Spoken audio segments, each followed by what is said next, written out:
In example 2, a line that has a slope of 6 passes through the points 5, -4, and W2. We need to determine the value of W. As always, starting this process by labeling your numbers is really helpful. Our slope of 6 is always labeled with an M.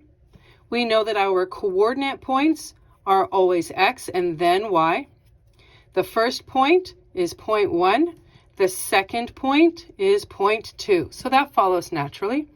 And then we set up the frame of how to fill in our equation.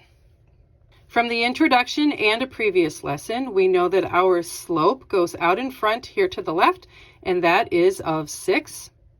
We know that on our numerator, we use the y2 minus y1 values. So y2 is 2, y1 is -4. So yes, you have two minuses side by side.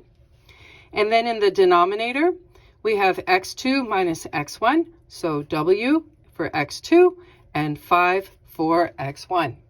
As we have now built our equation to put into the NSPIRE calculator and use the NSOLVE application, remember that here, before you tap out of these parentheses, you have to place a comma and the variable that you are looking for, which in this problem happens to be a W. Let's go use our NSPIRE calculator. If you are the type of student where you really don't want to have anything on your screen from previous problems, there is an easy way to open a new tab. If you push Control and then Dock, you are given the option of, hey, what are the applications you need to use? Let's go to Calculator. Walking through our steps, we press Menu, Algebra, and then Numerical Solve. Thus, on the screen, we see NSOLVE. Let's type in the equation that we have built into the parentheses. 6 equals, we need a huge fraction. Remembering how to do that, push Control and then divide. On the numerator of your fraction, we have 2 minus -4.